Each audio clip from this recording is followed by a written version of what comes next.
Okay, for those who are new to Champaka Buddhist Lodge and also attending Ajahn Brahm's talk for the first time, allow me to introduce to you Ajahn Brahm's background.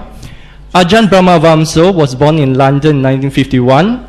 He came from a working class background but won a scholarship to Cambridge, graduating with a master's degree in theoretical physics. He became disillusioned because he felt that these great scientists knew everything about the universe out there but nothing about their own minds. Having been interested in Buddhism since age 17, he wished to deepen his commitment and decided to go to Thailand because Thai monks smiled more.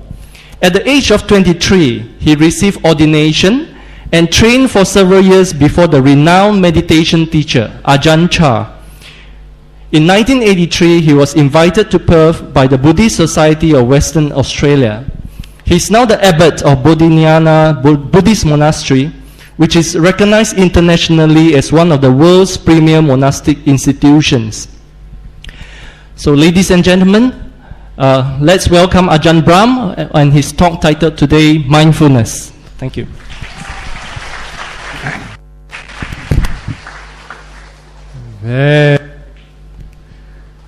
Okay, I have to put this right in my mouth, I think, before people can hear me in the back.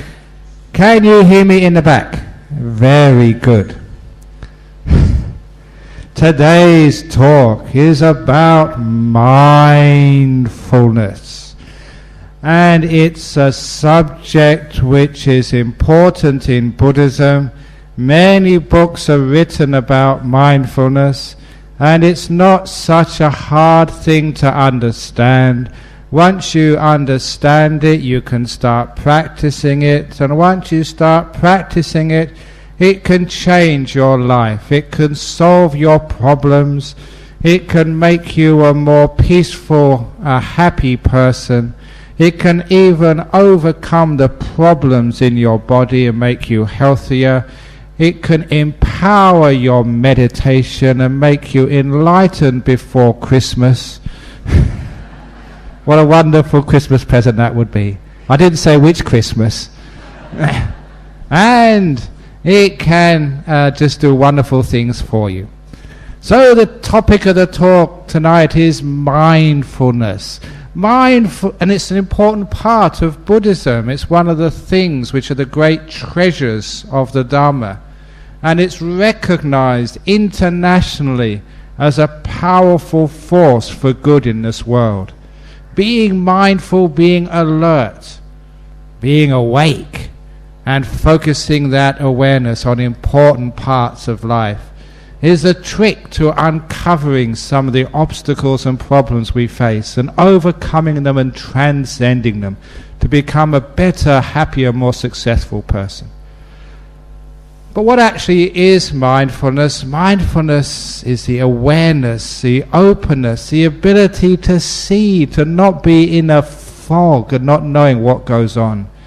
Imagine you were driving your car here this evening to Champaka Buddhist Lodge, and that you thought, oh, it's a terrible haze today because of the fires in Indonesia.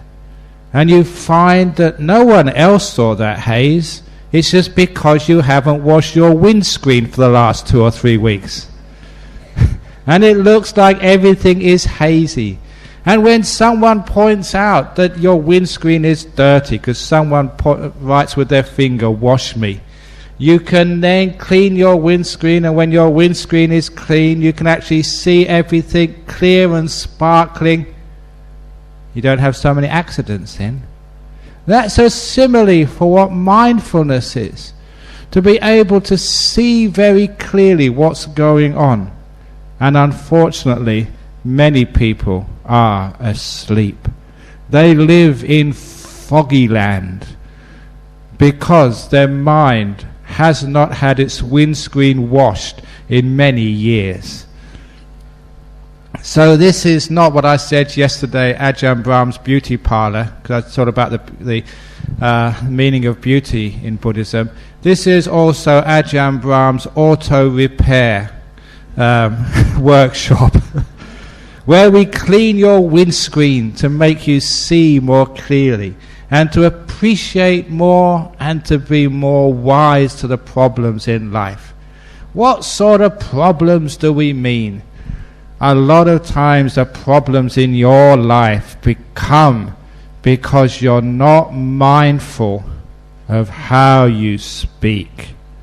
Too often we speak first and we think later. And that's a big problem. And the first story, I don't think I've ever taught this story in Malaysia. So for those of you who hear my talks every time, that you're going to hear a new story. Isn't that amazing? Many years ago, there was a poor villager in Thailand, and he was a hunter.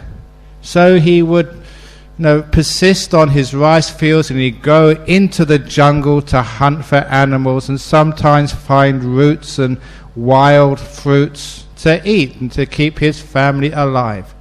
And one day, while he went deep into the jungle, he found a clearing, and in the middle of the clearing there was a human skull. At first he was spooked, he was afraid, as I am afraid sometimes when I see all these empty seats in the front. Are they reserved for the ghosts? Because I don't know why anyone else doesn't sit in those seats in the front. Or perhaps there is someone sitting in there. You people sitting next to an empty seat. Is it really empty? But he saw this skull in the middle of the clearing, and he was an inquisitive fellow, so he went up to that skull and prodded it. Yeah, it was a real human skull. And you can imagine his surprise when the skull talked to him. Hi. What did you say? He said, hi. Don't you understand English? Maybe I should say, Selamat pagi. Good morning. Sawadee chow. And it was the first time he'd ever heard a talking skull. And so the man said, what are you doing here? And the skull said, talking brought me here. What do you mean? You'll find out, said the skull. Talking brought me here. And the man thought, wow, a talking skull. Wait till I tell my wife about this. She will never believe this. And so, when he went back home, the first thing he said to his wife was, you never guess what I saw. I found a talking skull. No, that's not true. Honest, he said, on my life, I found a human skull which talked. Wow, said his wife.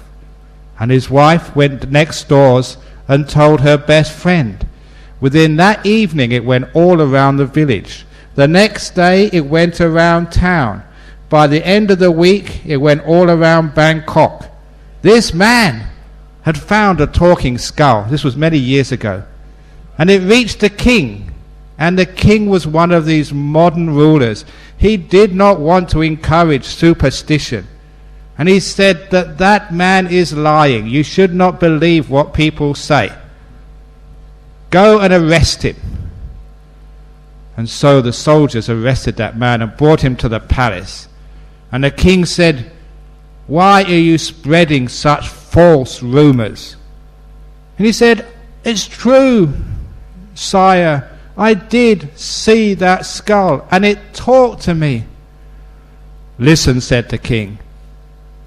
Are you sure? Yes. Be careful, said the king, because I'm going to send you with some soldiers, and you have to find that skull. And if it doesn't talk, they'll execute you there and then. But if it does talk, I'll give you a big reward. The man knew he had heard the talking skull, so he wasn't at all afraid. He thought he was going to become rich. And so he told all his friends, I'm going to become rich. The king is going to reward me for finding the first talking skull. He'll even probably get in the Guinness Book of Records. And so he went with the soldiers. It took him a while, but he found that clearing, and there was a skull right in the middle of the clearing. He thought, I'm going to be a rich man. And so he said, "Hi, skull." And the skull was silent. "Come on, skull, talk, it's your old friend, me." And the skull didn't move. "Come on, please, skull, say something." The skull was silent. "Please, if you don't talk, they're going to kill me."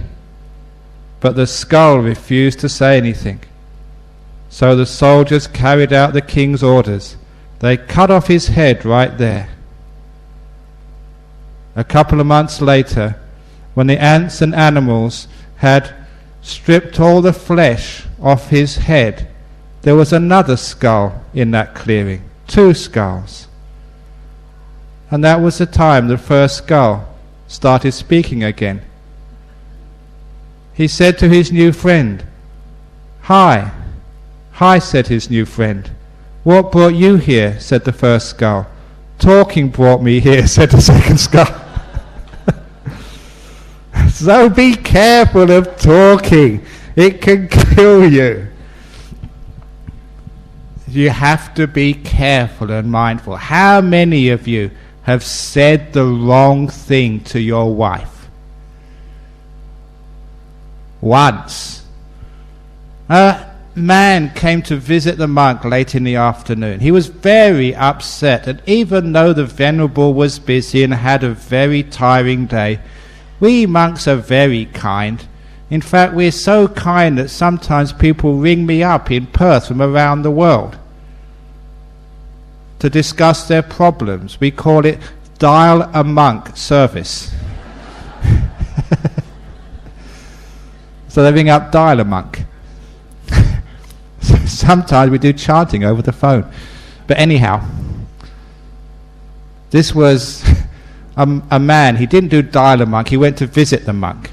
And when he visited the monk said, "What did you want? What's the problem?" And he said, "Oh, I feel so terrible. I've really scolded my wife. I said terrible things about her. And I feel so bad about what I've said to my wife. I really love her. But you know what it's like? Sometimes you come home from the office and she does something stupid and you shout at her." And he said, "Monk, can you help me, please?" And the monk said, "Maybe I can help you. Because there is a very rare ceremony which can cure the problem. It's called the chicken ceremony. Have you heard about the chicken ceremony in Malaysia? Only very highly attained monks can perform the chicken ceremony, and it solves all the bad feelings in families. So he said, "Oh, please, Mr. Monk, can you do the chicken ceremony for me?" He said, "Okay, there is just enough time, because first of all I will need a chicken." Obviously. "So can you please go to the market, it will still be open, and just buy a chicken, not a live one, a dead one, and on the way back from the market to my temple, I want you to pluck the chicken, take all the feathers out and throw them away, because when you come here I want a plucked chicken." So he said, "Sure, I can do that." So he rushed to the market, he bought a nice chicken, and on the way from the market to the temple, he took all the feathers out and threw them away. And said, "Here you are, Venerable, here's a chicken, now what do I do next?" And the monk said, "Well done. You performed the first part of the chicken ceremony. Now you have to go home and come to me first thing in the morning at dawn, so we can do the second part of the ceremony, which is the powerful part." So he went back home. His wife wasn't speaking to him, but it didn't matter, because he knew the problem would be solved tomorrow morning. So he got up early and went to the temple before work, and he met the monk after the morning chanting, and he said, "Monk, Venerable, can we now do the second part of the ceremony? He said, certainly, said the monk. Now I want you to retrace your steps. Here's the chicken. Go back to the market the way you came last night. Collect all the feathers you threw away and stick them back in the chicken where they came from. And he said, I can't do that. I probably won't be able to find all the feathers. Certainly I can't put them back again. Ah, said the monk. That's the same way. The same when speaking to your wife. Once the words come out of your mouth, you can't collect them and put them back in again. Once they're out forever. And that was the meaning of the chicken ceremony. It taught him to be more mindful of what he says. So he realized that once those words come out, they're out forever, like chicken feathers. You can't put them back where they came from once they've come out. So he learned his lesson there. So he never said a bad word to his wife ever again. And in fact, you understand that when you speak, you should do the triple reflection before you speak, especially to your husband and wife.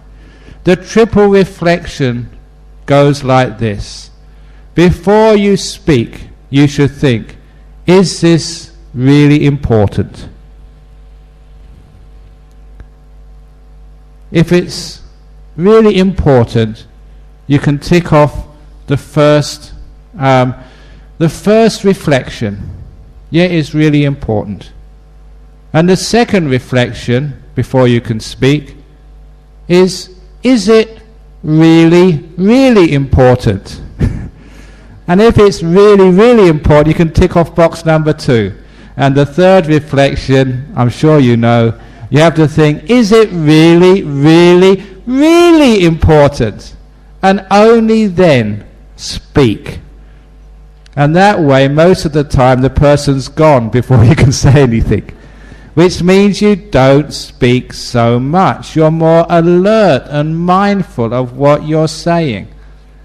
As somebody once said, if you cannot improve upon the silence, then don't speak. What a beautiful saying that is. If you cannot improve upon the silence, then don't speak. But that takes a lot of awareness and mindfulness. This is an example of what mindfulness means. It is like an overseer. It is like someone who's watching what's going on and can protect you. However, mindfulness is not just looking over what's going on. To be mindful, if you see a problem, you have to do something about it. For example, it's like a person who comes to Chempaka Buddhist Lodge in the evening to listen to a great Dhamma talk, but they are a very wealthy person. So they tell the guard on the gate of their house, "Guard, I want you to be mindful. Be alert, be awake, because there are many burglars around PJ. So be alert. I'm going to the temple. I've got many valuables in my house. Be mindful." And the owner of the house comes and listens to a great Dhamma talk. They're so happy. And when they go home, they found the burglars have been in their house. So they get very upset at their guard. "Look, I pay you to look after my house. I told you to be mindful." And the guard says, "Madam, I was mindful. I saw the burglars going in. I noted burglar going in, burglar going in, burglar going in. I saw the burglars coming out with all your jewelry. I noted jewelry going out, jewelry going out, jewelry going out. The burglars went in again. I noted burglars returning, burglars returning. I saw them taking your big TV set out. I saw big TV going out, big TV going out, big TV going out." Is that mindfulness? Of course it isn't. You'd sack that guard. Being mindful, being alert, also means you react accordingly. So mindfulness is not just being alert, but doing something about it if there is a problem. But of course you can't do anything if you don't see the burglars coming in, if you're fast asleep, or if you're watching the soccer instead of watching the gate. So a burglar has to, sorry, not a burglar, the guard has to be mindful and has to be proactive. Now, here, the guard stands for mindfulness and the house stands for you. You have to look after your body and your mind. When people develop mindfulness, they're more alert. You find some very interesting things happening. First of all, you can be more aware of your body. Why is it that people get so sick these days? Why are there so many cancers and other diseases? You know what happens? Before that cancer really gets to the stage where it's a huge problem, your body is giving you many warnings. Red lights flash again and again and again. The body tells you, please slow down, take a rest, don't be so stressed out. But too often we are not listening. We are not here. We're too busy watching the TV, talking to each other, messing around, so busy we never are mindful enough of our own physical body to actually to listen to the signals. And by the time you go to the doctor, the body says, I've been telling you for years to slow down. Now you've got to really slow down. You're going to the cemetery.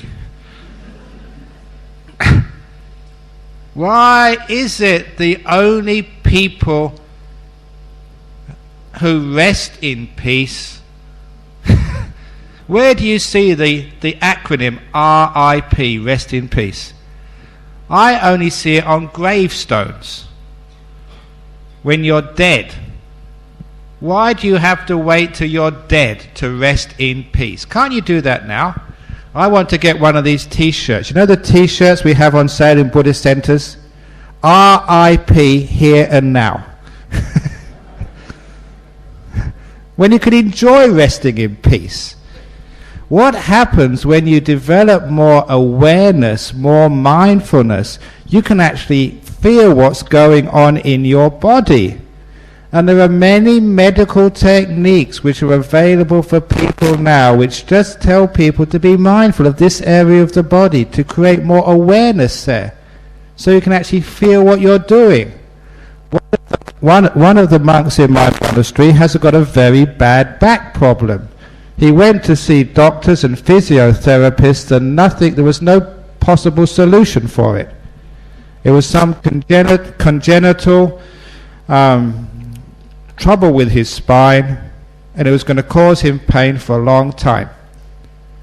And as a monk, you're supposed to meditate a lot. And if you've got a bad back, it's very difficult to actually to be a meditating monk. So he was in big trouble. But to his credit, he solved the problem, you know what, with mindfulness of the muscles around his back. Because he read a little book written by a doctor.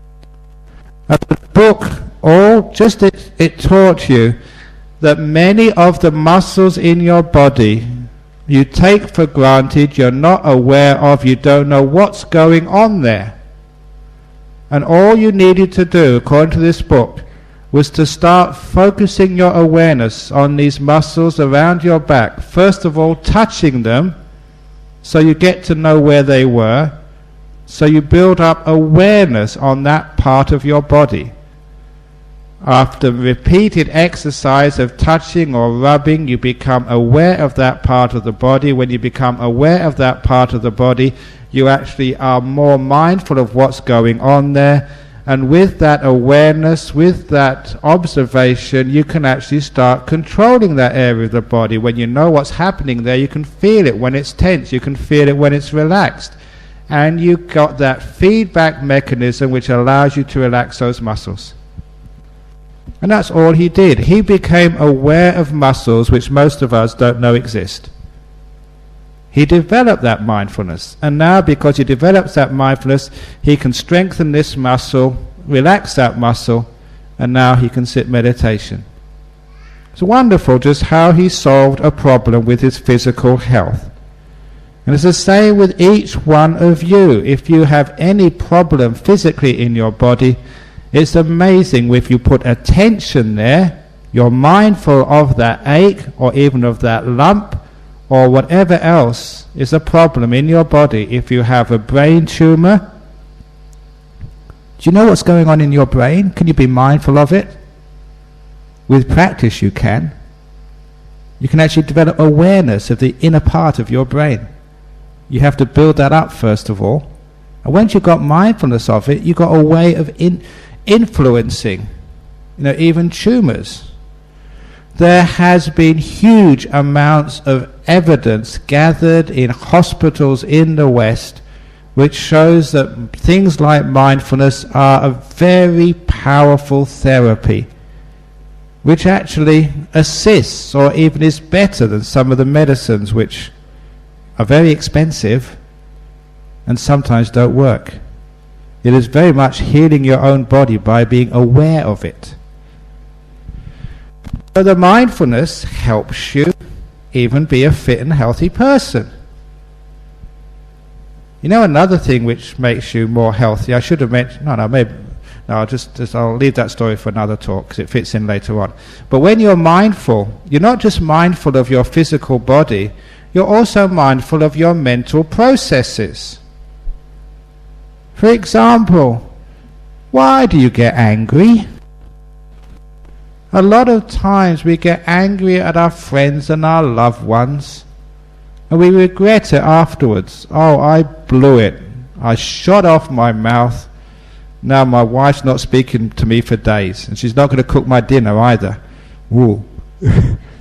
Or my husband. Or the wife shouts off at the husband. Actually that sometimes in Australia there are some multicultural marriages. There's one family I know, it's an Australian man who's married a Thai girl. The Australian man cannot speak Thai language, and the Thai girl can't understand English, and they're so happy together.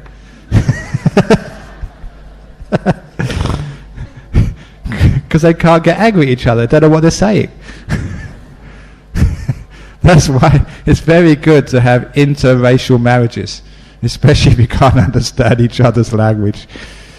But sometimes we regret our anger, and sometimes people come to me, they have problems with anger, and they get angry at the people they love, they get angry sometimes at their children, and they can even hit them, and that's a big problem.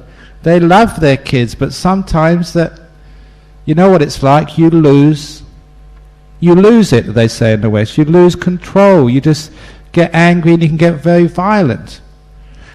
And so many psychologists who treat such problems, what do they use? Mindfulness training. What mindfulness means is you start to be more aware of the triggers of your anger, and also the whole process after the trigger happens, what causes it, how the process of anger actually happens. You become alert to the mental process which builds up the anger inside of you. If you are not alert to that, it's like not being aware of the part of your body which is getting the cancer. It gives you many signs, and if you don't notice those signs, you're not aware of them, by the time you get the cancer, it's often too late. The same when you get angry. By the time you notice the anger, it's too late and you shout out at someone or you hit someone.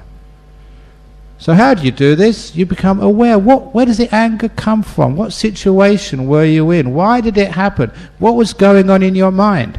After a while you can see the whole process. Once you can see the whole process of where anger comes from, you can stop it very easily. It's like you have a train leaving the station. If you want to stop that train, you've got to put on the brakes pretty quickly when it just leaves the station. Because when it's just starting to move, its momentum is very small. You put the brakes on, it stops immediately. But when that train, the KLIA Express, is going, I don't know how many, 120 kilometers an hour down the track, if you try and put the brakes on, you will not be able to stop. It will take maybe a kilometer or half a kilometer before you can actually stop, because the momentum is so strong. If you catch it quickly, it's easy to stop. So what mindfulness does, it enables you to catch things very early. One of our monks, a long time ago, he was an ex-US Marine who was in the army in the Vietnam War, and he suffered an injury to the back of his head from a Viet Cong bullet. He was very lucky to survive the injury, but he did.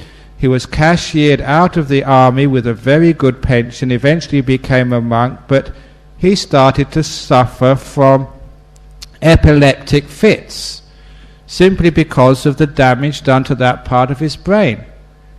And you know what an epileptic fit is sometimes. A person goes out of control. It can be very dangerous. They can harm and hurt themselves because their body goes into spasms and they can't do anything about it. He solved the problem by being mindful. He started to notice the whole process before an epileptic fit actually happened. He could see it coming. Because he saw it coming, he could take action to avoid the whole process before it got so bad they would have a fit. And so he never had any fits anymore. Just mindfulness, awareness of the process, what was going on in his mind before the fit actually happened, managed to give him the sense of control so he could actually avoid it. And that mindfulness is very strong with many mental illnesses, not just anger, but some people have an uncontrollable lust, especially men. Sometimes lust, your mind goes crazy. That's why they do call such lust crazy. And men actually, they still really love their wives. But they see a nice girl in the office or whatever, and they just want to sleep with them and have sex. And they don't realize what they're doing. It's a craziness. And afterwards they regret that so much. It's amazing. Men who commit adultery, they always think they're never going to get caught. They always think that. Moreover, they always try and justify it. Once I was doing a talkback radio show in Perth. Now I like sort of doing weird things, like talkback radio. That's really good fun because you're sitting there late at night and you're getting all these calls, strange calls, and you have to answer them straight away. Many people are listening to what you say, so you have to give a good answer. If you mess up, thousands of people hear it, and especially if you really mess up, they record it and play it next week. To make people laugh. Actually, I don't mind messing up. If I make a big mistake and do something stupid, I just regard that as making people happy. If people laugh because I'm being stupid, what a wonderful thing that is. I'm giving joy to the world. For example, I don't mind sort of making mistakes, but one of the stories I remember, being a young monk in Thailand, with a great master, Ajahn Chah. Ajahn Chah enjoyed having Western monks around because they were always a source of so much fun and amusement. And one example which comes to mind, because the monastery was very poor in those days, and there's only a few monks there when I went there. Whenever you needed any requisite, in this particular case soap, what you would do, that Ajahn Chah would have a big water jar next to his seat. When people gave requisites, he just put them all in there, and it was for everybody. We shared everything. And actually sometimes we ran out of soap. I remember one time we ran out of soap for 3 or 4 days, and when the villagers smelt us, they offered all this amazing amount of soap for us. But we didn't have any choice. So that particular time I needed some soap, so you go to see Ajahn Chah and just ask for soap, and he just put his hand in the big jar, and whatever soap came out, he'd give it to you. So I needed some soap, so I went to his hut to ask for soap. But of course I had to ask for it in Thai. The Thai word for soap is sabu, but I said sapo instead of sabu. So he said, what did you ask for? I said, sapo. Now sapo means pineapple.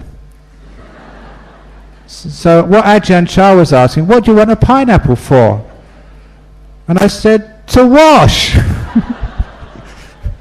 And he almost fell off his chair when he told all the other monks, oh, it's amazing the culture in the West. In England, people wash with pineapples.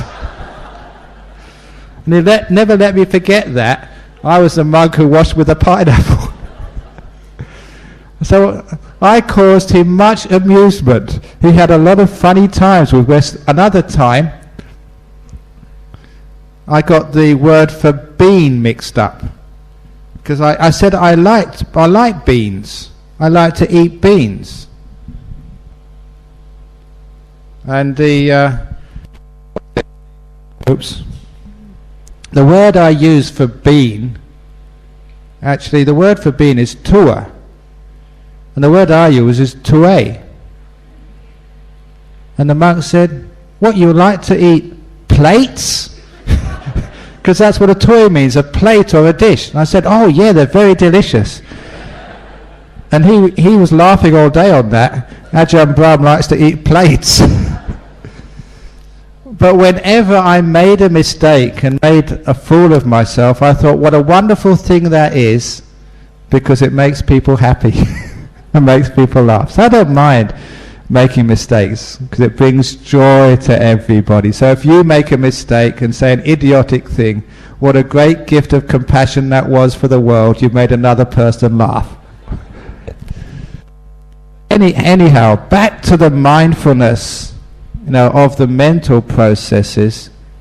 Whether it's anger or, in this particular case, lust, sometimes that we need to be more alert. We can see the whole process coming. Whether you're a monk or whether you're married, we all have to restrain ourselves. Because, as girls, you can see this really hot guy you really like, but you're married, or you've got, a partner already. You've got to restrain yourself, and you guys have to restrain yourself as well.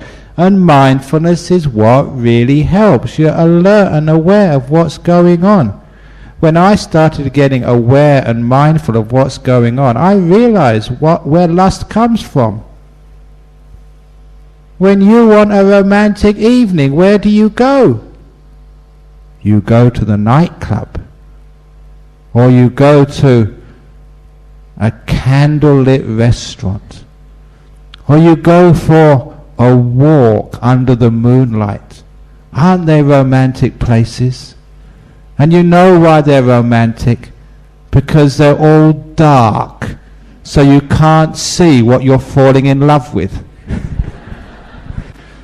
No one ever gets romantic in the middle of the day under the sunshine. Because the point is that when we want to have lust, we actually don't want to be mindful. We won't want to be aware. We want to get off on the rush of pleasure. So be careful. If you're mindful, at least you're alert and you know what you're doing. When you know what you're doing, you're more in control, and you can take remedial action if you really need to. It's the same with people who have other addictions such as smoking or gambling or even drug addiction. Unfortunately, those things happen in our modern world. So what do Buddhists do about such drug? If you have a kid who's addicted to, say, pornography on the internet, how can you help that child? Or if you are smoking and you know it's bad for you, but you just can't stop yourself, you use mindfulness. The mindfulness, just like the person who, I said, the monk who had an attack of epilepsy, he could see where that was coming from before he turned on the computer and accessed those sites. You can see why you want to do that, the whole process. And when you're alert and mindful, it's like having a guard on the house. You can see the burglar of addiction coming in to steal your happiness and your sense of self-worth. If you see them coming, you can stop them early. The best time to stop a burglar is when they're still outside your house. So you stop that whole process before it really catches you. Because you know, once you get in there, you just can't turn it off. Once you've got that cigarette in your hand, you have to put it in your mouth. But you can see the whole process coming on. And seeing that whole process is what gives you the possibility of control. That's why mindfulness training solves so many problems in our daily life, in our world, and why mindfulness training is used in many therapies in our modern world. But it's more than just solving the problems in your worldly life. Mindfulness also enhances your life. When we train mindfulness in meditation, our mindfulness gets stronger. We actually lighten up our mind, like turning the lights on in this room.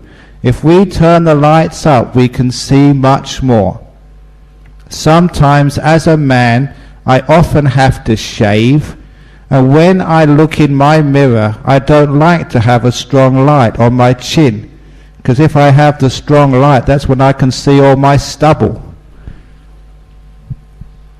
The lighter it is, the more you can see. It's the same, any pretty girl, if you put the spotlight on her, then you can see all her pimples and defects. We all have pimples and defects, that's life. But we like to have darkness so we can't see them. Mindfulness is like turning up the lights of your mind. And that's what we're doing in our meditation retreat, increasing our mindfulness. And I'll tell you some of the benefits of this. One of the first meditation retreats I went on, I was still a student. And I got into meditation while I was still at college. It was a wonderful thing to do. Not only did it mean I passed my exams with flying colours, but it also meant I was a very well-adjusted young man, and I enjoyed my life much more than other students did. But on this occasion, the group of students who were in the Buddhist club at Cambridge, this was in 1969 or 70, we hired a couple of boarding houses during the vacation period. The students were away, we hired them, and we held a meditation retreat there. When I signed up for the retreat, I wanted to meditate, but I thought, oh my goodness, the food is going to be terrible. For those of you who know the English culture, the English are not known for their food. The French are known for food, the English are known for other things. In those days, the food would always be a 3-course meal. Stodge, and stodge. No flavour in it. Any vegetables would be boiled, so there was no taste left. That's why you had to put gravy on, or salt and pepper to give it some sort of flavour. And of all the places to eat in England, the worst cooks of all would get work in the boarding houses for poor students.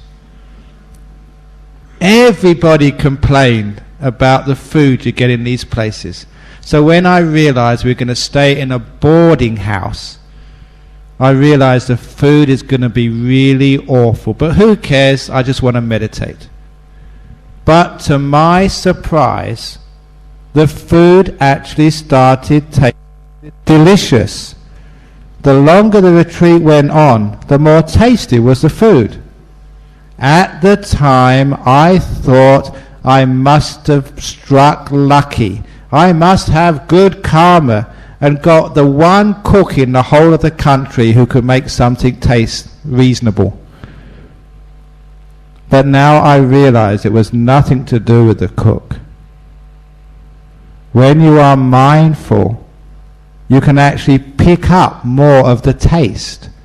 Your mind is becoming more sensitive. So the tiny bit of flavor which was left after she boiled everything out of it, I could pick up. Now I realize this, and those yogis on this retreat will probably confirm this. When you start meditating and mindfulness starts to get stronger, the food tastes more delicious.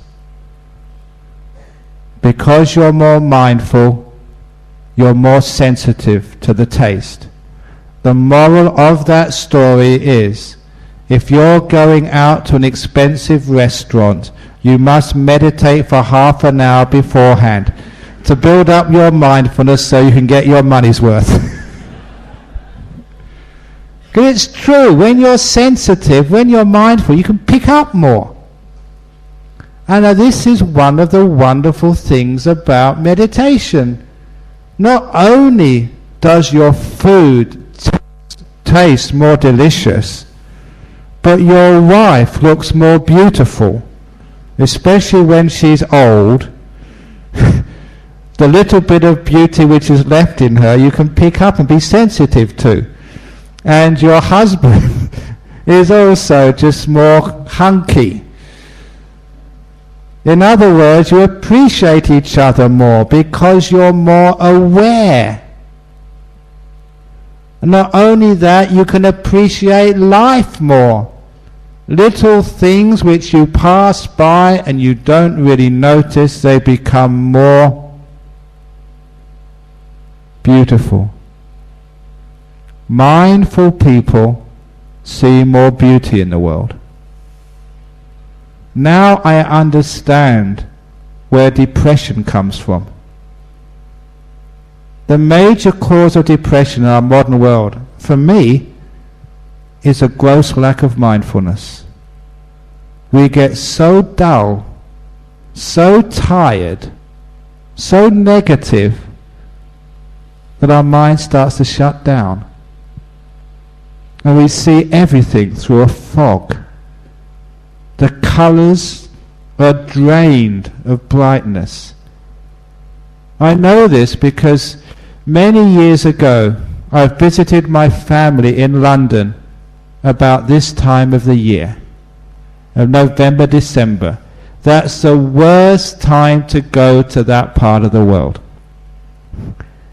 And my brother was telling me that there was a condition known, I think it's called seasonal depression or something, because at that time of the year the sun comes up maybe about 10 o'clock in the morning and sunset is about 2 or 3 in the afternoon. So it's not bright.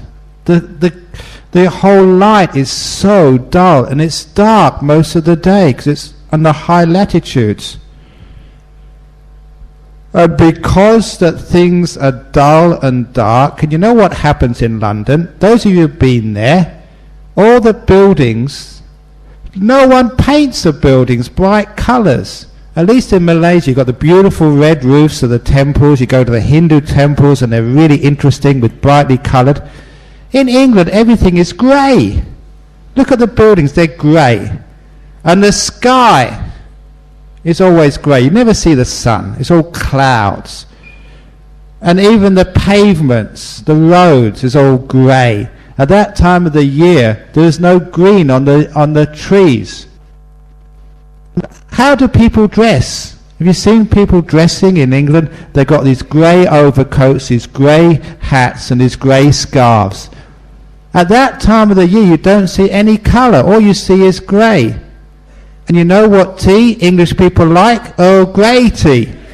Everything is grey. No wonder they get depressed and miserable. And you know that this psychologist was curing hundreds of people simply by taking them into a room which was brightly lit, putting Hawaiian shirts with all these flowers and motifs on the people, and playing nice, loud, lively music. And that got rid of their depression. It actually took them out of their grey world into brightness. That's what mindfulness does. Depressed people actually see the world like in the northern hemisphere winter. Everything actually looks grey. Whenever they taste their delicious food, it's got no taste left. It's just ordinary, it's bland. They listen to their favourite music, it's just sound. They see their loved friends, it's just them again. Nothing actually bites them, nothing actually excites them. They're dull. That means the mind is very tired and grey. And once you get into that state, it's very, very hard to get out of. But sometimes all you need is to develop a mindfulness. When the mindfulness gets strong, you turn up the lights in your mind, and even the grey clouds look interesting. Just like the grey food I got in that retreat was delicious, simple things become full of life, and colours become brighter.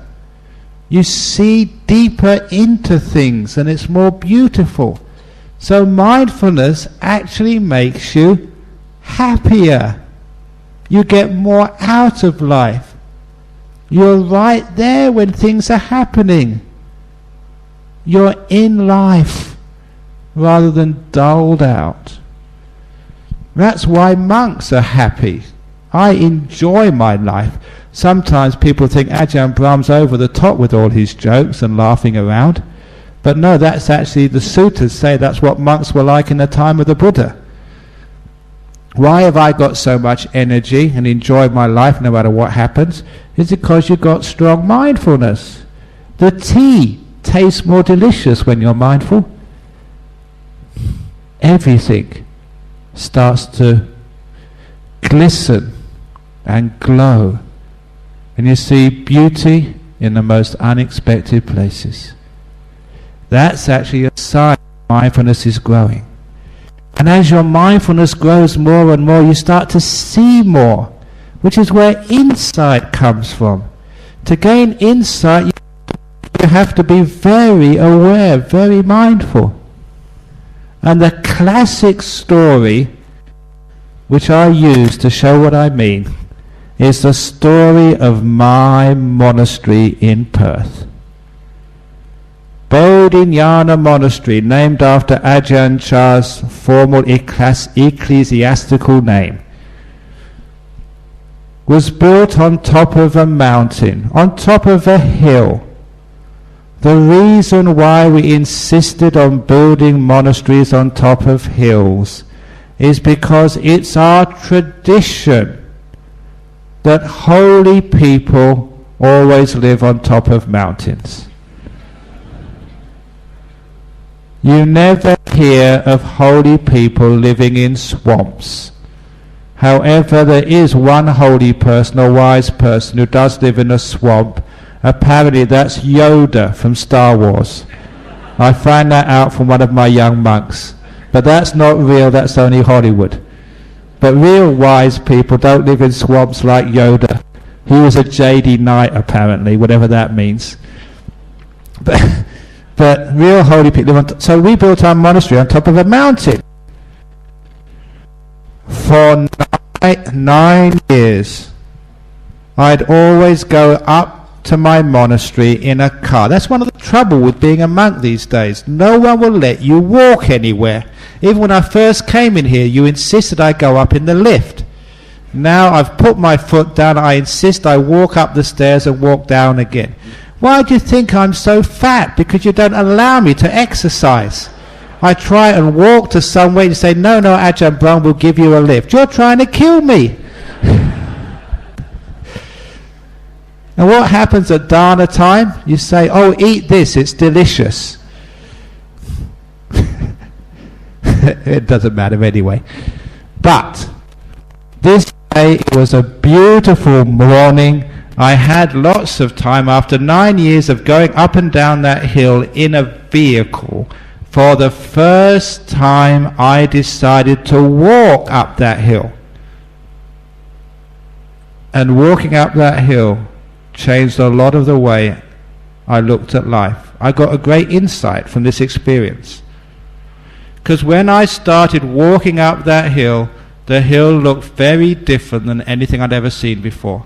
I couldn't recognize my surroundings. If you want to find this out, if in your house you've always gone in and out of that house in your car, maybe tomorrow or some other day soon, just get out the car maybe 100 meters from your gate and walk. You'll see things you've never noticed before. That's what happened to me. Walking up that hill, I could not recognize that hillside. It's about 2 kilometers, that's all. What I saw was so different than I remembered when I looked out of a window of a car. I just stopped. And when I stopped and looked again, I saw even more things I hadn't noticed when walking. I saw more detail, and what I saw became more beautiful. The colors started to become deeper. And having been a scientist before, I started to contemplate what is going on.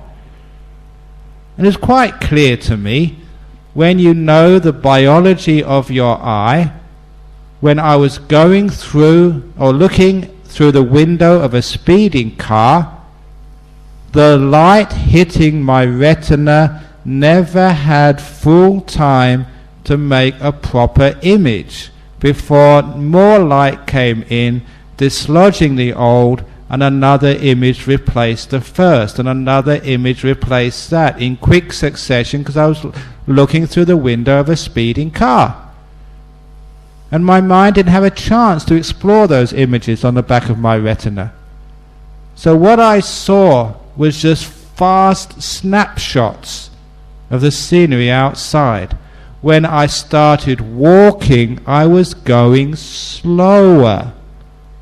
So the light had more time to form an image on my retina.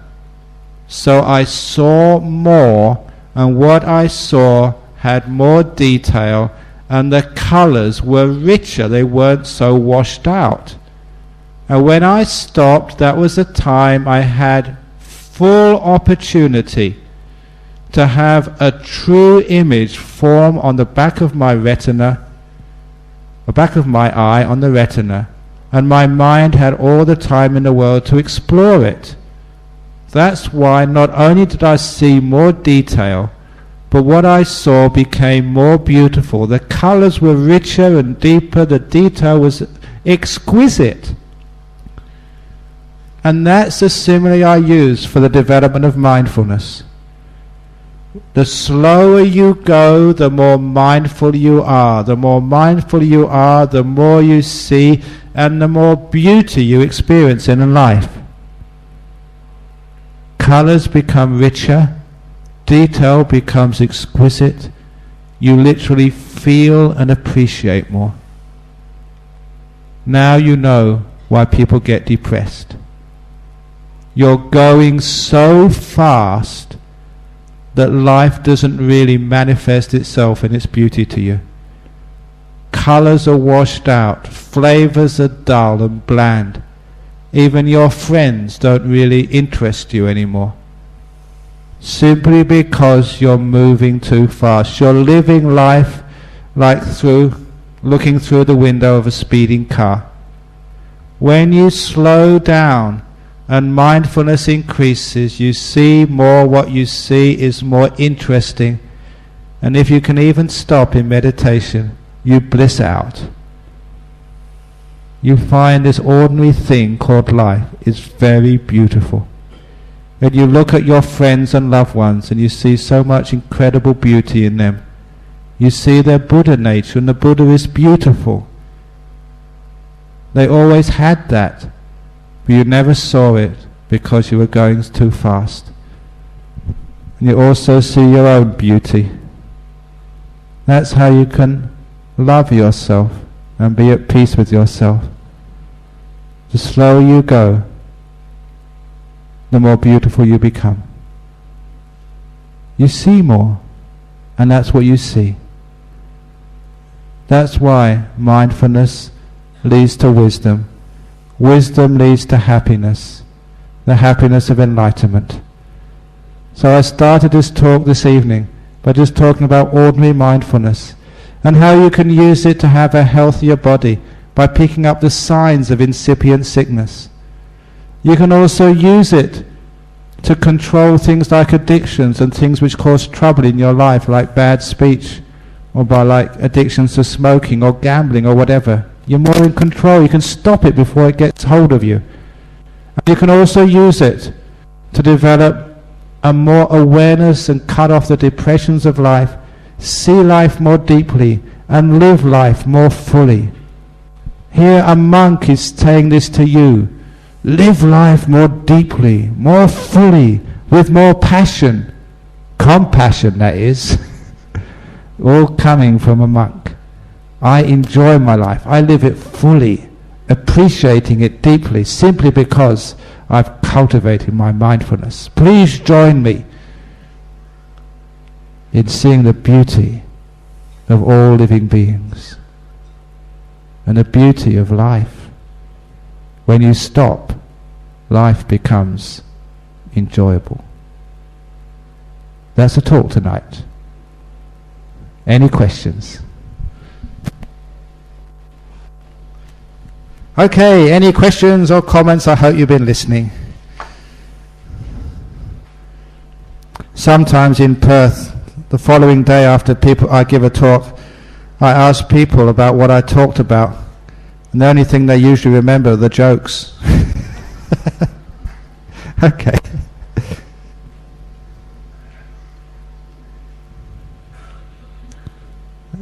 And you want to use this one? Here we go. Oh, that one up there. Very good.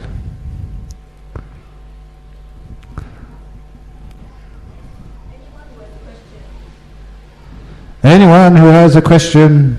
Tonight we have special prize for the best question, a free haircut from Ajahn Brahm. You know, there is like a hairdresser in Perth called Nirvana Hair Salon. I think that's where I should get my hair cut. Anyone who has questions can write on the pieces of paper that are being passed around. Yeah. Before the questions come in, a little commercial here. Okay, here we go. Pay attention, a note from our sponsors. As you walk out, you can see some donation boxes outside. One towards Ajahn Brahm's Meditation Center in Perth, and one towards future Dharma propagation activities. Your donation, big or small, certainly will go a long way. Thank you. And we also accept IOUs if you haven't got any money with you. Okay, who's got the first question? Actually, just while the questions are coming in, on donations, recent research which is done in the United States on wealth and happiness, they wanted to find out, is it really true the more money you earn, the happier you are? And what the research actually found out, your income actually reaches a peak, where your happiness is the most, and more income actually you get less happiness. You get more worries the more rich you are. And they actually found the optimum income in the United States for happiness was $50,000 a year. More than that, you earn more money, your happiness level goes down. It's proved. So, if there's anyone here who's earning more than 50,000 US a year, Chenpaka Buddhist Lodge can make you much happier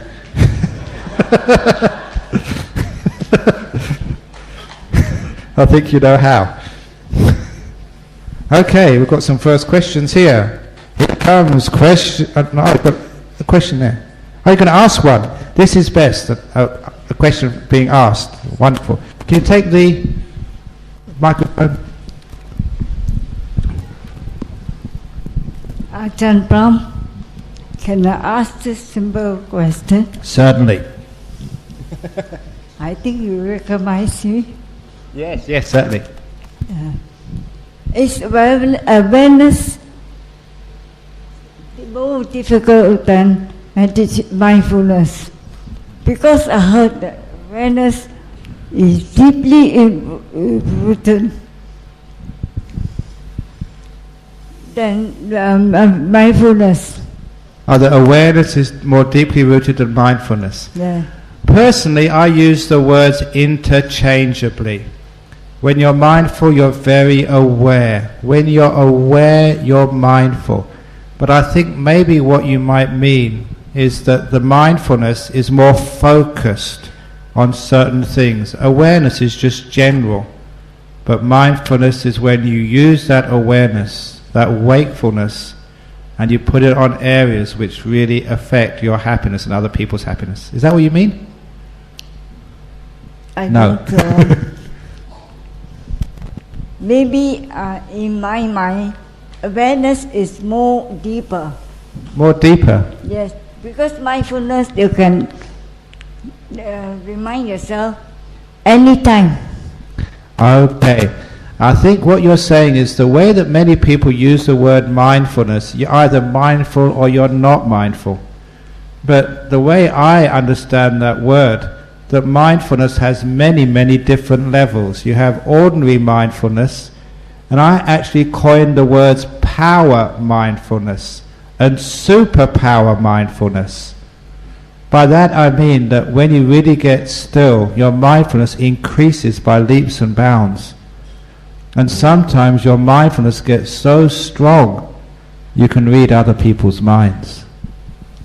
But I'm not going to do that to you, I promise. Ajahn Brahm, is it possible when you are meditating, you notice your mindfulness is there, is around, but when you are not around, say in your daily life, your mindfulness may lose. Okay, in your daily life, sometimes your mindfulness does get decreased. Yeah. But this is why we actually meditate, to actually recharge our energies. What's happening, it's like in your car, sometimes you run out of gas. So when you run out of gas, you have to go to the petrol station and get a refill. It's the same when you run out of mindfulness, sit down and meditate some more and fill up again. And that way your mindfulness gets recharged. It's true what you say, because if you lose your mindfulness in daily life, Yeah. sometimes you make terrible mistakes which you regret. When the atmosphere around you is so attractive, you lose your mindfulness totally sometimes after your meditation. Sometimes people do that, they lose their mindfulness. Like on a recent retreat which I gave last month, I told everybody, look, after you leave a retreat, you've been watching your breath going up, but now you have to drive the car home. And I told people, drive up and down the side streets first of all, because you have to get your mindfulness on driving and away from your breath. And one disciple had a car crash. So Because she was watching her breath instead of watching the traffic. So Ajahn, may I say, I'm not the stupid fellow of asking a question right in front of you. Ajahn, you always say that those who do not ask the questions, you become more stupid. Yeah. So you're investing in your rebirth. You will be professor in your next one. I always remember Ajan's word. Those who ask the first question will not be the stupid fellow. Very good. Congratulations. Thank you. Sadhu, sadhu, sadhu. Thank you, Ajahn. Thank you. And it's also very kind, because when the first person has the courage to ask a question, other people also get encouraged as well to ask questions. So well done. Oh, we've got all sorts of questions here. What is the spirit of renunciation? I don't drink spirits. The spirit of renunciation is simplicity and freedom. So we renounce to make life more simple and be more free. The smaller your house, the less it costs to employ a maid. Or if you've got such a small house, the less time your wife or you have to work cleaning it up. So renunciation is simplicity. And the less you have in life, the quicker you can retire. Sometimes the people, they save and save and save because they're working for their retirement. But if you learn to live simply now, you can retire early. Just like me, I retired when I was 23. That makes a lot of sense. Question 2. If a female can equally attain arahatship, why did Lord Buddha refuse requests for female ordination to become bhikkhunis for 3 times? You have to ask the Buddha that. But although he did refuse for the 3 times, the 4th time he said yes, and that's the most important. It's just like that sometimes that there was this Indonesian lady, she asked me to go to Indonesia. I refused many times, but in the end I said yes. So now I'm going. The last thing is the most important. So the Buddha actually said, yes, they can become ordained. So they did become ordained. And so we have the nun Sangha. So women can become fully enlightened, which is why instead of arguing about this and having conferences to are women allowed to become monks or not allowed to become monks, can they become enlightened or not enlightened, I got a bit fed up with people talking about it, so we did something. We started a nuns' monastery, a forest monastery in Perth, and it's thriving. Actions speak louder than words, so just stop arguing, just go and do it. And why did Lord Buddha mention that Bhikkhuni's establishment will shorten the Buddha Sasana for 500 years? It didn't shorten it, it's still going. The Buddha also said, as long as there are people practicing the Eightfold Path, you'll always find stream winners, once returners, non-returners, and arahats. So we shouldn't just focus on one thing the Buddha said, we should actually see the other things which the Buddha said. And when you see it in context, the Buddha said, no, as long as there are people practicing, always have enlightened beings in this world. And as you know, there are enlightened beings now, and it's 2,500 years since the Buddha's, over 2,500 years since the Buddha passed away. So the Sasana did not, the Buddhism did not die out after 500 years. It's still going strong, it's growing. When I give a talk in Perth, my president, who's the IT guy, it's all on the internet, I give a talk usually in Perth to 300 people live every Friday evening when I'm in town. But 17,000 listen to it on the internet, every talk which I give. And he said, as an example, there's one group who meet every week in Iceland to listen to the Dhamma, one of my talks over the internet. So that tells me that Buddhism is growing, it hasn't died out at all. It's going to places where Buddhism has never gone. As I said this afternoon in another talk, I said, because I used to like Star Trek before I became a monk, our mission is to go where no one has ever gone before.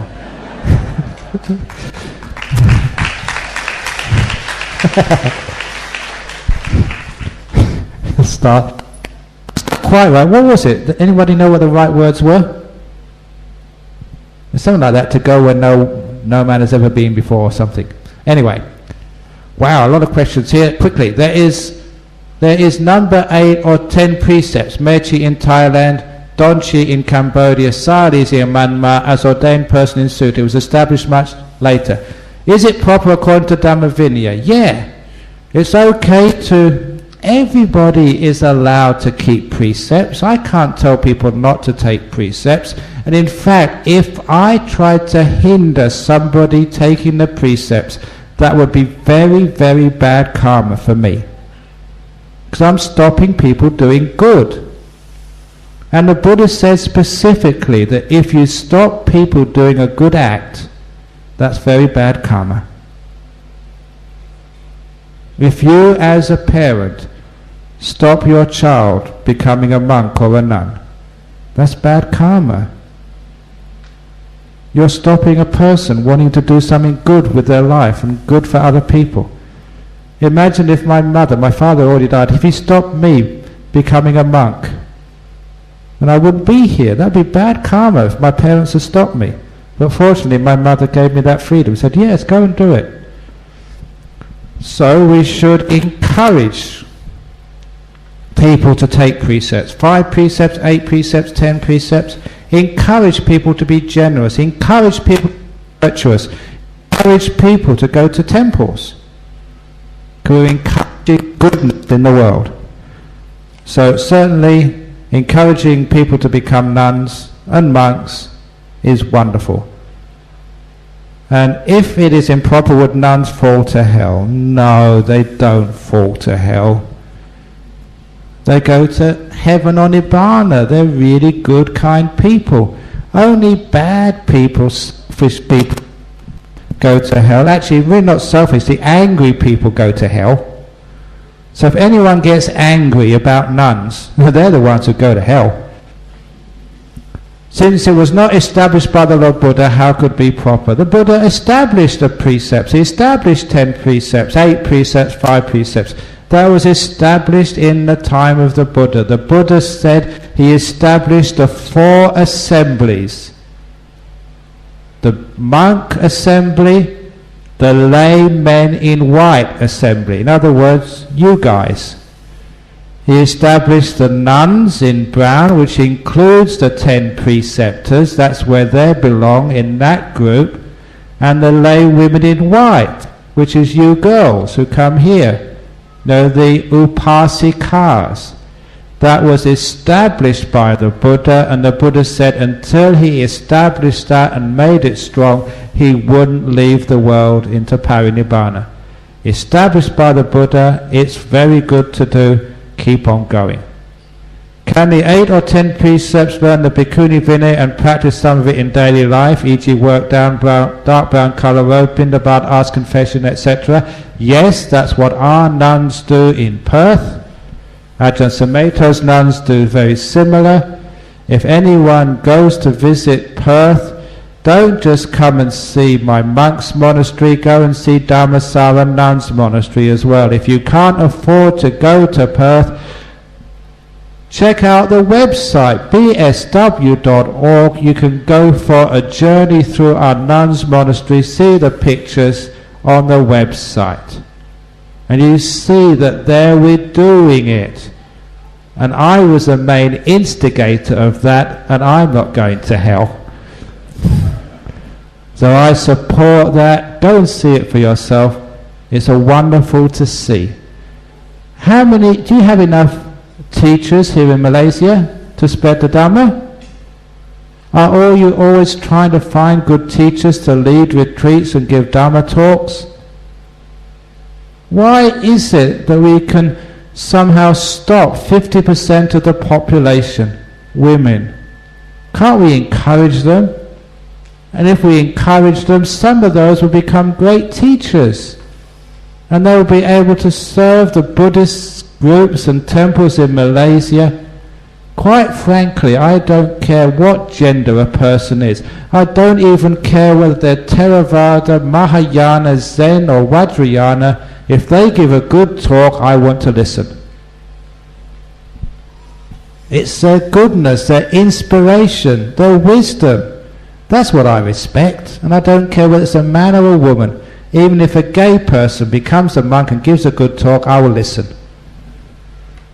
Obviously you would. It's the Dharma which is important, not the person. So, how we do it? So would such 8 or 10 precept nuns who imitate Sangha fall into hell? Now they go to enlightenment or heaven. Where can we look for the history of how Bhikkhuni Sangha was established, how Theravada Bhikkhuni Sangha died off and spread to China? There's lots of that. Google in Bhikkhuni on the web. What a wonderful thing it is, the internet. You can find out everything you want in there. Find out. There's lots of discussion, and usually at the present time the movement is to reintroduce the nuns and to support them in all parts of Buddhism. It's a force which cannot be stopped now. It's happening. And you'll see many nuns in Malaysia in the next 10-20 years. So maybe I'll leave that. There's the same questions, and I've got many other questions to come. So the Bhikkhuni is a good thing to have. And they're all capable of being arahats, fully enlightened. We need them. So please, more ladies, renounce the world, become bhikkhunis. You know, actually, if you really want to be inspired, read the accounts of the nuns in the book called the Therigatha. Wonderful teaching, all about the enlightened nuns and their stories. And many of those nuns, when they wrote their poems, they said that once we became a nun, that we gave up the 3 crooked things. You know what the 3 crooked things are in Buddhism which a woman gives up to join the monastic order? The first crooked thing is the ladle, which they make the curries with. That's a symbol for cooking, because when you don't have to cook again. How much time do you spend, on the stoves in the kitchen? That's the first crooked thing you give up when you join the monastery. The second crooked thing you give up is the broom, which you sweep the house with. In other words, when you become a nun, you give up housework. What a wonderful thing that is, for you don't have to clean the place anymore, you don't have to cook. And the third crooked thing you give up is the husband.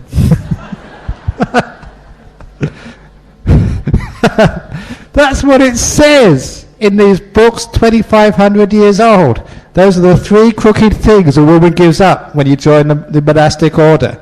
And once they give them up, they don't want to go back to the 3 crooked things ever again. So even in those days had a great sense of humour. Okay, how should one balance mindfulness with concentration? Could concentration overpower mindfulness or vice versa? Please explain. No. Mindfulness empowers concentration, and concentration empowers mindfulness. You know what I said yesterday? Instead of saying concentration, say stillness. When the mind becomes still, the mindfulness gets incredibly powerful. Remember the story I said, walking up the hill, when you go slow and still, that's what concentration is, stillness, focused on one thing, not moving. And that's when mindfulness really starts to get powerful. That's why I get off on meditation. When my mind becomes still, the mindfulness gets incredibly powerful. Whatever you see and feel, you feel so deeply, so fully, so powerfully, so happily. The insight which I discovered is that the energy of mindfulness, its power, is called bliss. And that bliss is an important part of the path to enlightenment.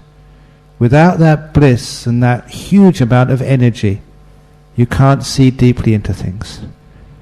That's why this path you're going on, not only do you get really awake and alert, you get blissed out. And that bliss is good. It leads to enlightenment. The Buddha said again and again, do not be afraid of that bliss. Develop it, cultivate it, make much of it. Because anyone who gets attached to the mind can only expect one of four things. This is Pasadaka Sutta Digha Nikaya. If you get attached to the bliss of the mind, all you can expect is stream winning, once returning, non-returning, or full enlightenment. That's the word of the Buddha. In other words, if you get off on the bliss of the mind, you're on the way to enlightenment. Another quote which I love is the Buddha said that this eightfold path is a path without groaning. There's no groans on this path. There's smiles and happiness. So if any of you yogis on this retreat are groaning, you've lost the way. If you're smiling and happy, you're on the path to enlightenment. A path without groaning is a path of Buddhism. What a beautiful saying that is of the Lord Buddha himself. Mindfulness empowers concentration or stillness, and stillness empowers mindfulness, and the two grow and grow until they reach their peak. Perfect, powerful mindfulness, bliss and stillness all together. And then you're on the edge of enlightenment. Dear sir, the question is not on mindfulness, but I always wondered whether intelligence can exist outside of a corporal body, such as existence of phantom spirits and apparitions, and also rebirth.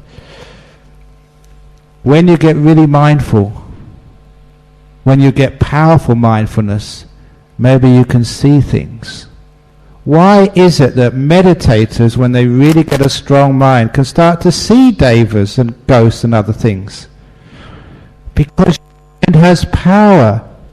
Remember what I said about most people being in a fog. You can't see things which are there because you're too dull. When the mind gets empowered, you start to see more and more and more. That's where you get psychic powers from a strong mind. So that's what happens, it's nature. And it is true that there are such beings as ghosts and heavenly beings, but you don't need to be afraid, because those ghosts, as someone said earlier, they're quite cute. They're real softies, really. All they want is a little bit of merit, that's all. Sure, they're sometimes playful, but like a little playful puppy or a playful child, you can discipline them. Stop messing around, ghost. And they'll do what you tell them. So you can tell off your ghost if it's messing around. If they won't listen to you, you say, I'm going to call Ajahn Brahm if you don't behave. And then the ghost will behave.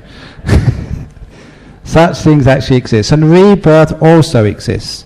I think there's one of the talks is going to be on reincarnation, so come to that talk and you hear all about where you came from and where you're going and how you can find out. Reincarnation is coming soon.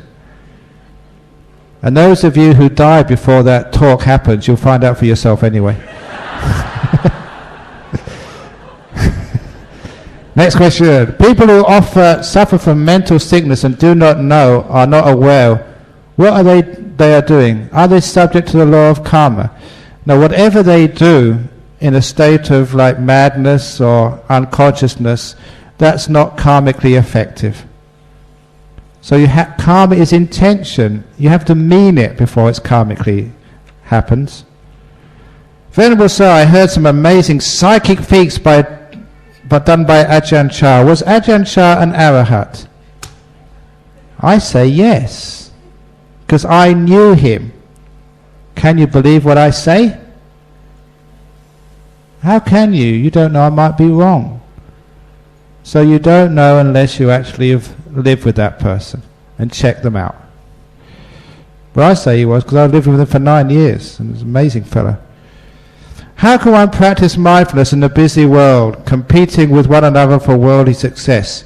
Mindfulness gives you the competitive edge. It does. When you're mindful, you're really alert. you can pick up things which your competitors don't. For example, when you're with a client, or you're about to cut a deal with somebody, you have to really be alert, because your person you're doing a deal with, they're going to try and get as much as they can for paying the least amount of money. That's business. Don't you have to be really sharp, alert, aware and mindful? And if you really are mindful, you can actually pick up things. You pick up their body language, the way they speak, the way they look. Mindful people see much more. When you see much more, you can spot scams coming a long way off. When you can do that, obviously you don't lose so much money and you make much more. Also, mindful people can see business opportunities. If those of you who want a good business opportunity in KL, meditation is becoming very popular throughout the world. Why not open up a meditation shop? Selling meditation cushions, tapes, and meditation wear. Already people do that for yoga. There are yoga shops where you can buy your favorite yoga cushion or candles with aromatherapy to enhance your peace. There's heaps of opportunities in the world for these sorts of practices. If you're really mindful and alert, people spot these things and they make fortunes. So mindfulness gives you the competitive edge. So those of you, I think I've already told you that in April I'm going to London. In April I'm going to London to give a master class. That's one of the big sessions of the 2007 Human Resources and Development Conference. They're flying me all the way from Australia to London to teach business leaders how to run their companies. And I'm a Buddhist monk. I've left the world. And they recognize that such things like mindfulness, compassion, and the wisdom of a Buddhist monk will increase the bottom line of a company. Then they get 2,000 people from across Europe, CEOs, vice presidents, are coming to listen to a Buddhist monk teach them how to make better business. Isn't that wonderful? I really like that. Could practice of mindfulness and meditation help alleviate dementia or memory loss when we get old? Yes, of course it does. I've never seen a demented monk. Even I've seen some monks over 100 years old. Why? Because if another saying, if you don't use it, you lose it. And mindfulness keeps your mind alert. It gives it energy. And so it does not go into the dullness of dementia. The Buddha actually said this. People who cultivate mindfulness have great memories. They remember things said and done long ago. That's actually one of the reasons why I did well at my exams, because my memory was very good. I had a natural mindfulness, obviously from previous lives. That's why I could remember answers in examinations, and I remember when my teacher told me that. It wasn't a photographic memory, but it was pretty close. That's because you were mindful. And I teach kids to be mindful. When you are at a lecture or the class, make your mind as empty as possible, as still as possible. Listen with everything you've got. Don't try to remember. Make your mind still, and all that information will go in, and you can remember it very easily. Learning how to listen. And kids who do that, they can remember so well. It makes schoolwork so much easier. And also, you don't get dementia. When the Buddha passed away, does he exist in a pure energy form, or does nirvana mean he doesn't exist anywhere? He never existed in the first place. It was just 5 khandhas. There was no self there to begin with. It's just a play of conditions. And that's how the Buddha answered the question. What is the Buddha anyway? Who are you? Do you exist? Or are you just a play of forces with no essence? The Buddha's teaching about emptiness and non-self says if you look deeply enough, there's nothing there. What are you sitting on now? A chair. Is it solid? You ask any physicist and say that chair is made up of atoms.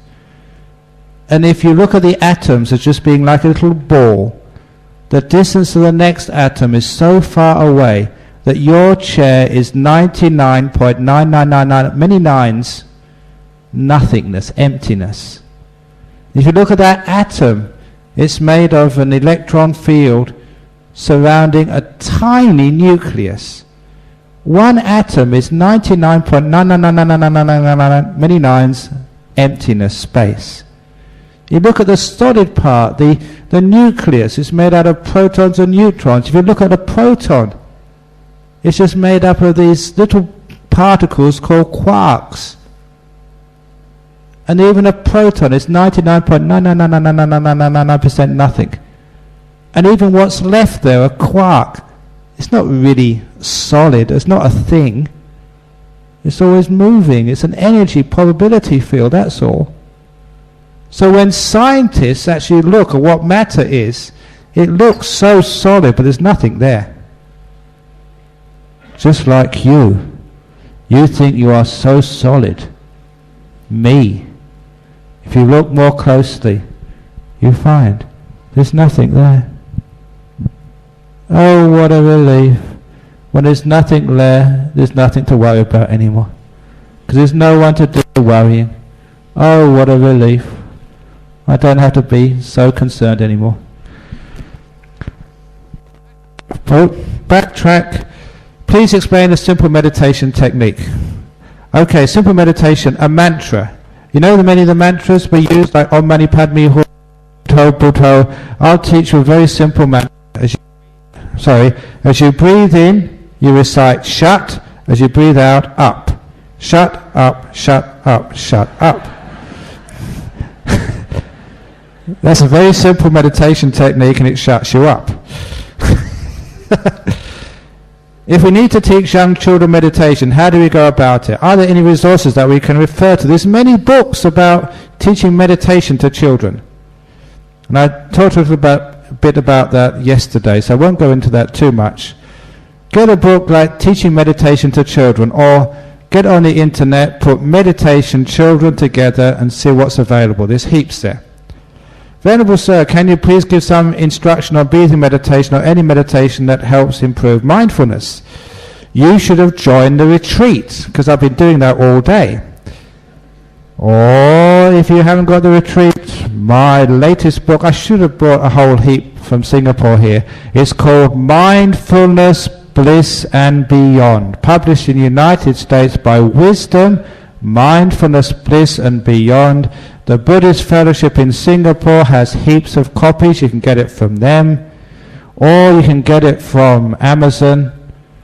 So Mindfulness, Bliss and Beyond by Ajahn Brahm. I think it was $25 in Australia. I forget how much it is in Singapore. But if you don't get enlightened after reading that book, you can ask for your money back. I didn't say you get your money back, but you can always ask.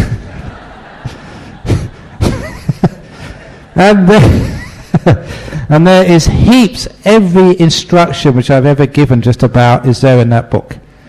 How could a person marry a guy who is ugly and terrible but rich? She prefers to suffer in comfort than to suffer in poverty. You don't marry a guy because he's rich in money. You marry a guy who's rich in his kindness. And then you'll be comfortable. It doesn't matter what the guy looks like. Just before I came here on Friday evening, I stayed in Singapore because they wanted me to teach a youth camp. So there were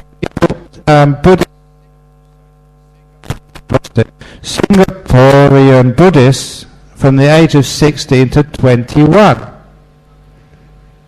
And I wanted to teach them some Buddhism, some Dhamma. So one of the things I did, I asked the girls, what do you want in a guy, in a boyfriend? And then I asked the boys, what do you want in a girlfriend? Because when you are 16, you don't know what, the other sex wants from you. And it was great, so the girls could say what they liked in a boy. He didn't have to be some tough guy who wore all the latest designer clothing, with studs in his ears and rings in his nose. That's not what impressed the girls.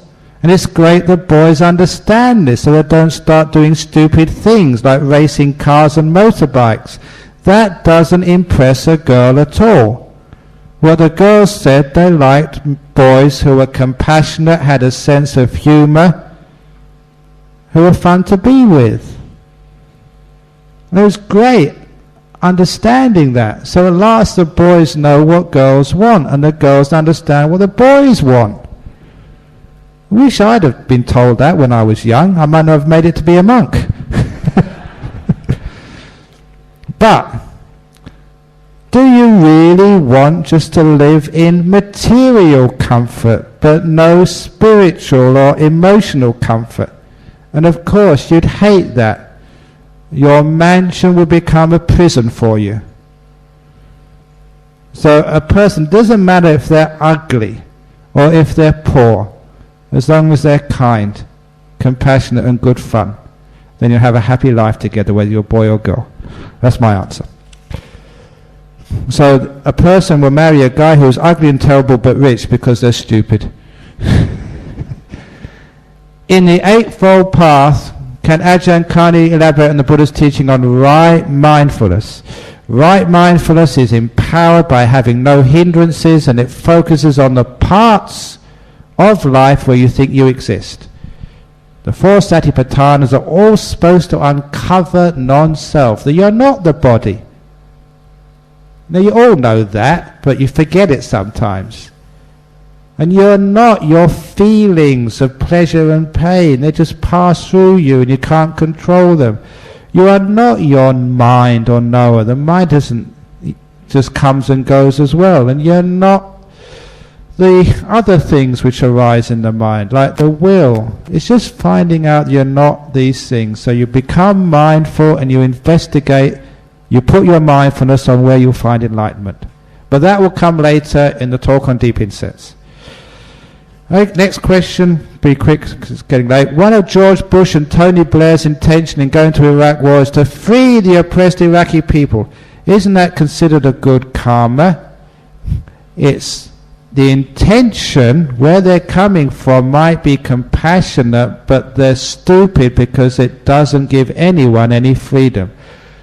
Unless compassion has wisdom with it, sometimes you make big messes in this world. There was a story of a Boy Scout in England who wanted to do his one good deed of the day and took an elderly woman across the road because it was a busy road. The trouble was the old woman didn't want to go. Is that being compassionate? Of course it isn't. You've got to be wise as well as compassionate. And there are too many problems happen in this world when people are being kind without any wisdom. They think they're doing a good thing, but they end up creating so much trouble in our world. For example, in Australia, about 30, 40 years ago, the government thought it would be much better to take the Aboriginal children away from their parents and give them a Western education. And it was called the Stolen Generation. It was a tragedy in Australia. The people would come to the Aboriginal settlements and literally take the crying children away from their mothers and fathers, because they thought it would be much better if they went to a Western type school than stay in their Aboriginal communities. Imagine that was you, and in middle of the day these big guys came and took your children away to say, look, it's much better they come and stay with somebody else than stay with you. There are many things like that happen in our world. People think they're doing a kind thing by giving these children a good education and a start in life. But it's not wise. That created a huge problem amongst the indigenous population of Australia. Sometimes even people think they're doing the kindest thing because they are fundamentalist Christians, to going to their father or mother's bedside when they're about to die to try and convert them. They do that out of kindness, but out of stupidity. That's a wrong thing to do. That really is evil. When somebody is dying, trying to put that type of pressure on them. My advice to you, and I remember telling this to Chief Reverend, and he thought it was a great idea. If that happens to you, you may have some relation who comes from one of these crazy churches. I like Christians, the mainstream one, the Catholics and the Anglicans. I'm good friends with them. It's the fundamentalists of the problem. Like recently I was doing an interfaith, I call it a gig. It was at a chaplain's conference in the University of Western Australia, and the morning lecture was a dialogue between myself, the abbot of a Buddhist monastery, and Abbot Placid, the Catholic Benedictine abbot. And one of the questions asked, because we get on really well, one of the audience, who was a broadcaster in the Australian Broadcasting Corporation, and also a chaplain, an Anglican, he said that in the universities where he's a chaplain, it's so easy to get on with the Hindus, with the Jews, with the Catholics, with the Anglicans and the Buddhists. He said the ones he has all the trouble with are the Pentecostals. Even as a Christian, he can't get on with those. And he asked the abbot, the Catholic abbot, what's your advice? And the abbot said, take them out one by one. That's what he said. It made me really hoot with laughter. And he said, we all have trouble with those. The mainstream Christians have trouble with those Pentecostals. So I told the Chief Reverend, I said, my advice to my disciples, if some of these crazy people come to your bedside when you're about to die and ask you to convert to Christianity, convert to being a Christian. Please convert. And then they'll be so happy they will leave, and they will leave you alone. As soon as they're out the door, convert back to being a Buddhist. If you can convert one way, you can convert back again, can't you? And at least it gets rid of them, because they won't leave you alone until you say I'm a Christian. And they can convert back when they left, and then they leave you alone. Anyway, that's kindness without wisdom. That's a problem. Out of curiosity, why are monks allowed to ordain and disrobe as many as 7 times, but nuns are only allowed once? Who said they're only allowed once? You can ordain 7 times if you like as a nun. Because I'm so kind, I allow you 8 times. So that's not true. You're allowed to be a nun as many times as you want. Reflect on the issue. Oh, what's this? Front page. In a real-life working environment, you are asked by your boss for an answer to a complex problem by the next day. But you need time to research on the issues before coming up with a good solution. How can you tell the boss you need time to slow down? 2, reflect on the issues before coming up with a good answer. How can you tell the boss that he himself needs to slow down to be mindful of the issues involved? You stand to be labelled as a slow worker. How do you handle this? You tell him to come to one of Ajahn Brahm's talks. You give him a CD for Christmas present, or even better, you package up, open the door of your heart and say, here boss, happy Christmas. Eventually your boss learns, but if you are an efficient worker, your boss knows that. He knows how well you work. If you are slow or if you're fast, as long as you get the work done well. Because the boss sometimes in a bit of a bind, and sometimes that he or she will sometimes forget it, but sometimes they don't realize what they're doing. So be kind to the boss, but don't let your boss control your schedule. Say yes, boss, and just do it in your own time. Kindly give some tips on how to motivate a depressed person to get out of the apathetic state he is in. Tell him to enjoy his depression. What a wonderful thing it is to being depressed. You don't have to go to work in the morning. You can sleep in. Oh, what a wonderful thing. Most people enjoy their depression. Because they're enjoying it, they don't get depressed anymore. Use reverse psychology. But also, sometimes a depressed person, if you're jolly and happy, you don't get depressed about seeing your friend depressed. You're actually feeding them some energy. So go into their room and wear your Hawaiian shirt. Wear a funny hat. Put a red nose on you and do an Irish jig in front of their bedside. Apparently there was a movie about this doctor. What was it called? Oh, Patch Adams, yes. And that's what he did.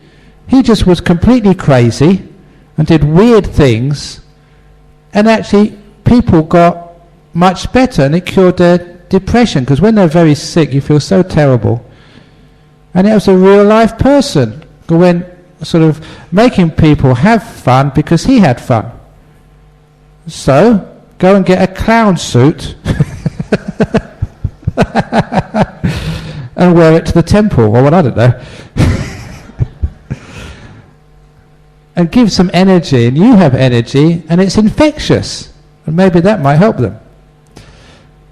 Venerable Sir, I want to do my homework but cannot. I just want to do other things like play the piano, go on the internet, chat with friends.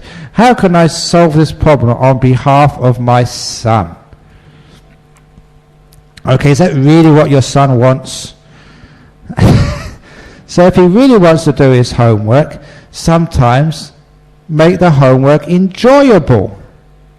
That's one of the problems of teachers. Sometimes they don't know how to put fun into their lessons. Once I set an examination as a school teacher on mathematics, and I put a joke in the exam paper. I did. That was in, what was it, 1972, I think, or 3, before I became a monk. 73. Got ordained in 74. So I put this joke in a maths exam for, I think it was the 5th form, so just the year before O-levels, 4th form, that's right. And when I submitted the exam paper, I thought the headmaster would catch that and reprimanded me, but I thought I'd give it a try. And he read it, and he called me into his office, and he said, "Well done, what a great idea." So it was printed out, and I always remember, it was like a hall like this. And because I was the invigilator, I set the exam. I had to sit up here and get all the kids to come in with the exam paper upside down on the desk with a clock. Sit down, no talking. And they said, when I tell you you can turn the exam papers up, you have an hour and a half. When I say stop, put your pencils down, I'll collect the papers. Because it was serious, exam time at the end of the year. So I looked at all these kids, some were in my class, some were other classes, and even though it wasn't O-level yet, the poor children were so nervous. You could see them, they weren't enjoying this at all. Have you ever seen kids going into an examination? It's like going into the dentist or going to be executed. And so they turned up their papers, and I was looking, and I was waiting till they got to my question. When they got to my question, one by one they looked at me, and I smiled at them, they smiled back. They got the joke, and they relaxed. So they did well in those examination paper. It was a great psychological ploy, which worked. Because when you're doing examination papers, you're so tense you can't do them well. But when you have a joke, it relaxes you. It's not such a serious thing. Look at exams anyway. You have to keep on doing them until you eventually fail one. And then you don't have to do them anymore. It's much better to fail them early and have a good time. It's true, if you keep passing, there's another one you have to do. So when you make it fun, people like doing their homework. So the job of a teacher is to make the homework fun. And for kids to choose courses, not what their parents want them to do, but what they enjoy.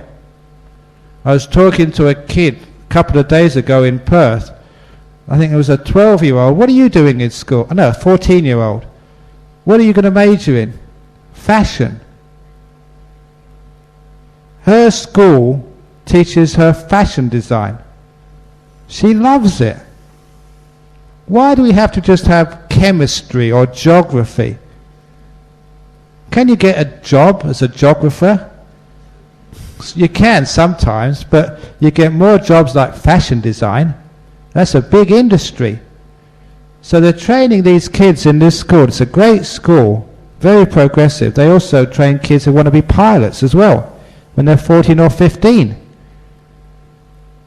They realize in real life, knowing English or maths is important, but if you've got a flair like in fashion design, we're going to take you on and teach you how to design things. Get on the machine and make it, wear it. Because kids are very fashion conscious and they're also innovative. What a wonderful thing is to take a 14-year-old who's got a flair in that area and give them the resources. She loves her homework. You don't have to force her to do her homework. So when you actually tailor courses for passions which are really going to create a good career, well, it's easy to do. Half the problem lies in the school. They're too far behind the times. They're not training a child for life, for a good career. They're just doing what ordinary people have done for years, which sometimes doesn't work. Does celibacy improve a clearer mind and purity of the mind? Sure it does, because how many people spend time thinking about sex? There was research done in the United States saying when people listen to a talk, this was in conferences, he said 95% of the time they're thinking sexual fantasies. That's what it said in the United States. I hope that's not what you've been doing for the last 2 hours. So it just simplifies things. You don't have to think about sex. And it also means, because I've been a monk for 32 years, you all trust me now. So sometimes even young girls can come and talk about their sexual problems with me, which they can't do that to anybody else, because I am not in the game.